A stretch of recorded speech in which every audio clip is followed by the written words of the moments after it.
Nós estamos aqui hoje em mais um Papo Fácil. Eu estou hoje com o Ricardo Alário, ele é CEO e cofundador da Aldata. Muito obrigado a gente poder conversar, contar histórias de tecnologia, poder falar nesse tempo difícil de pandemia, enfim. Muito obrigado, Ricardo, para a gente poder estar aqui. Tem muita história interessante para a gente contar. É um prazer, Flávio. Na verdade, Ricardo, seria interessante se você pudesse contextualizar um pouco, conta um pouco da história da Aldata, afinal de contas você é cofundador, então interessante saber de quando foi, como é que foi essa história.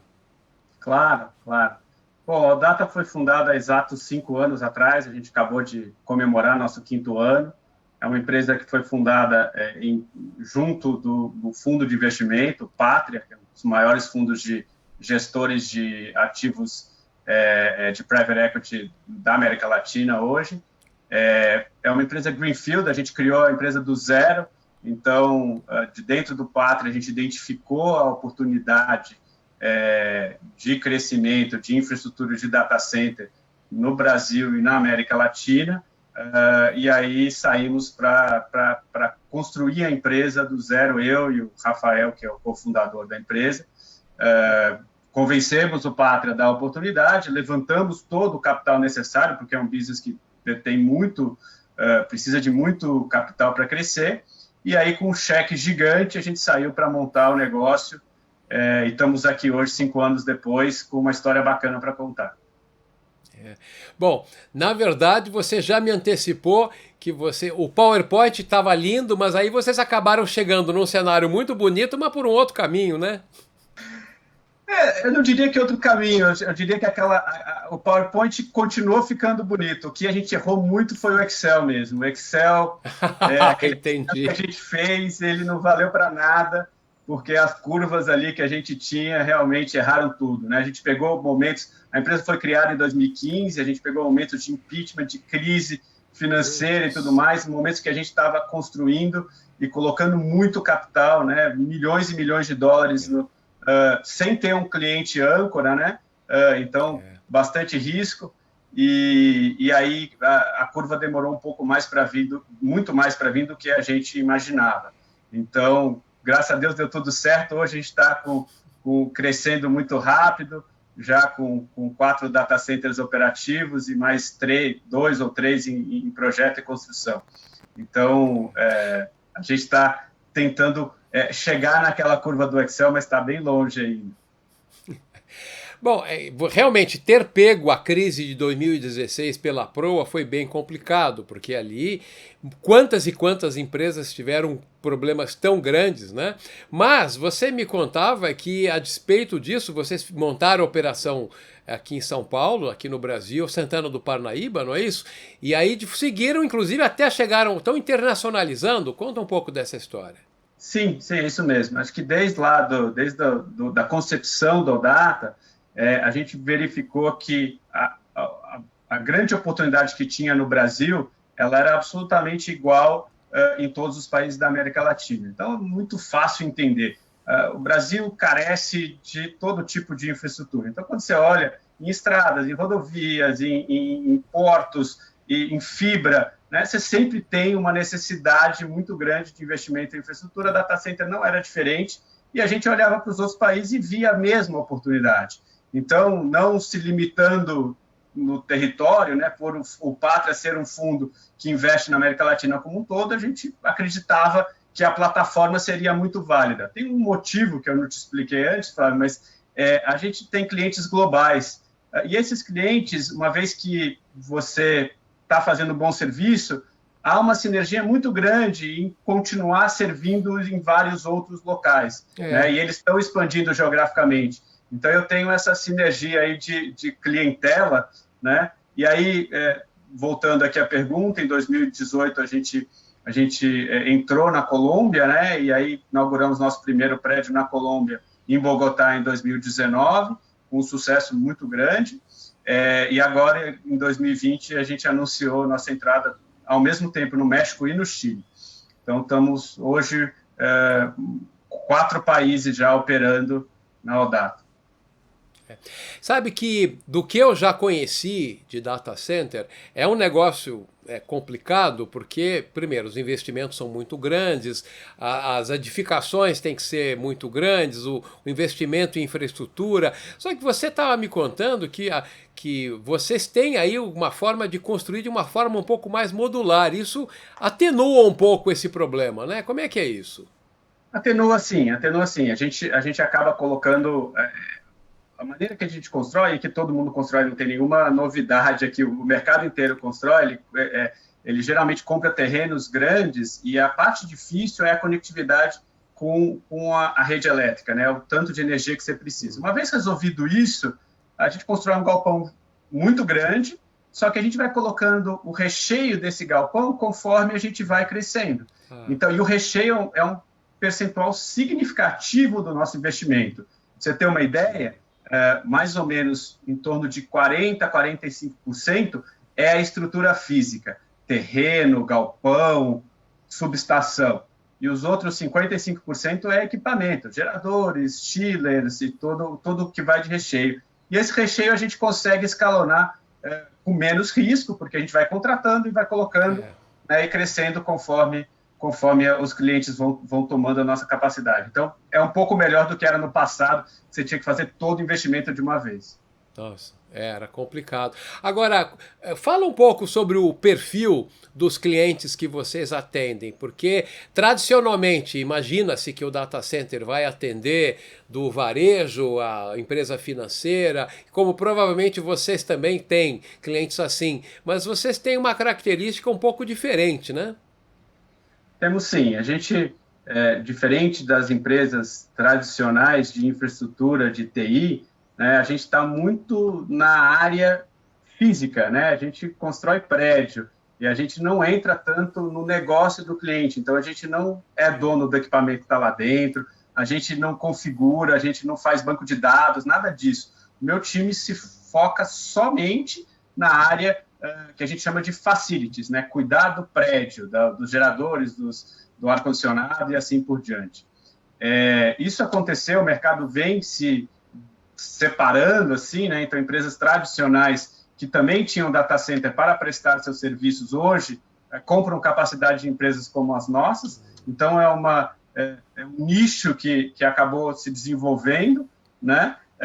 Então, por exemplo, as telecomunicações, todas as empresas de telecomunicação passaram por um processo de desinvestimento de data center, né? Então, a gente tem algumas delas são nossos clientes e eles usam para eles mesmos ou para terceiros. Inclusive, eles trazem lá seus terceiros, mas então eles compram capacidade de mim. Mais. Então, eu tenho dois principais produtos. Um produto que a gente chama de Enterprise, e aí é muito similar ao que você descreveu aí, Flávio, que todo cliente precisa lá de um rack de servidor, onde roda os seus arquivos, onde está teu RP e tudo mais. Então, a gente atende também esse mercado.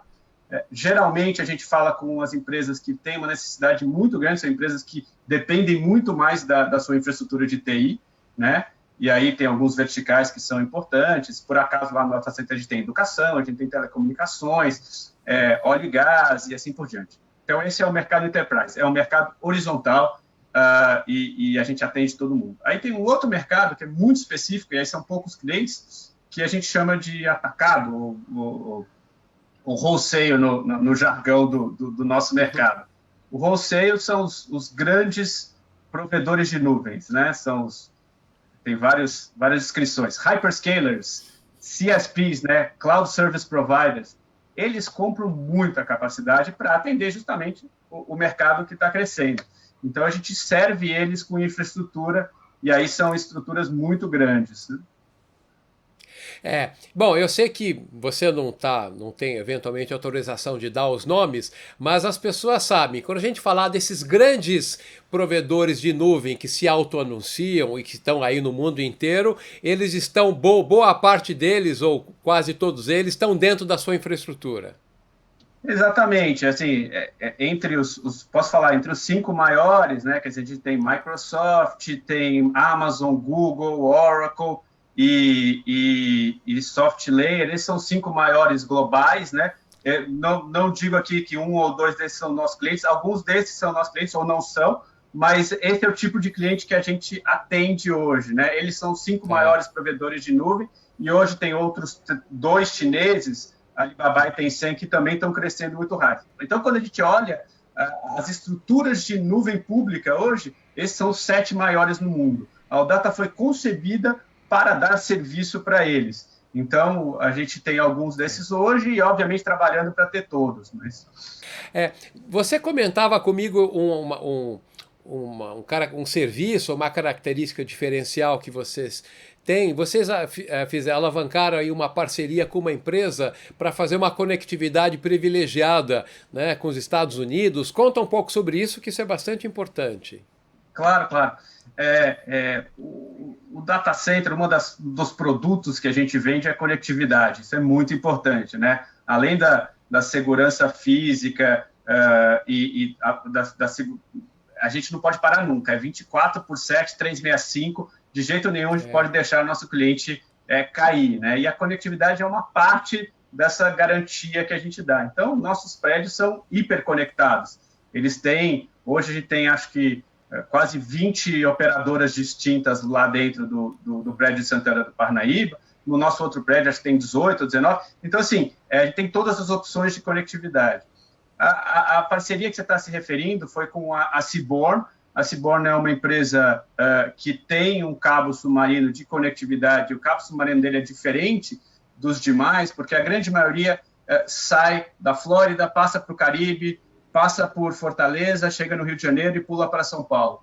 A Seaborn criou um cabo exclusivo, acho que com uma parada só no Rio de Janeiro, e depois diretamente para Nova York.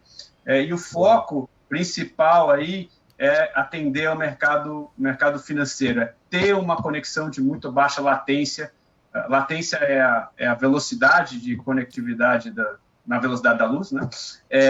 E basicamente, porque o mercado financeiro se preocupa muito com isso, é muito importante para os negócios ter a menor velocidade possível entre servidores, entre os mercados e tudo mais, os bancos. Então, isso é importante. Então, a gente vê aí uma possibilidade de entrar como um provedor de data center para esse mercado bancário, que é um foco nosso de desenvolvimento. Não, você definiu latência, eu vou só complementar. Grosso modo, seria o tempo de resposta, vamos chamar assim. Exatamente, o tempo de resposta. E no mercado financeiro, você até me corrigiu, eu achava que milissegundos eram importantes, você me fez ver que é um intervalo ainda menor. Microsegundos, exatamente. Na verdade, é a velocidade da luz, né? Quer dizer, então a fibra ótica, a velocidade da luz tem uma limitação que é a própria velocidade. Então, quando você tem um cabo de 3.000, 4.000 quilômetros, né, ela trafega na velocidade que ela pode. E aí você tem essa conectividade. A cada parada que você tem, você piora essa latência, né? E muitas vezes esses microsegundos fazem diferença para alguns tipos de clientes, para outros não fazem. Claro.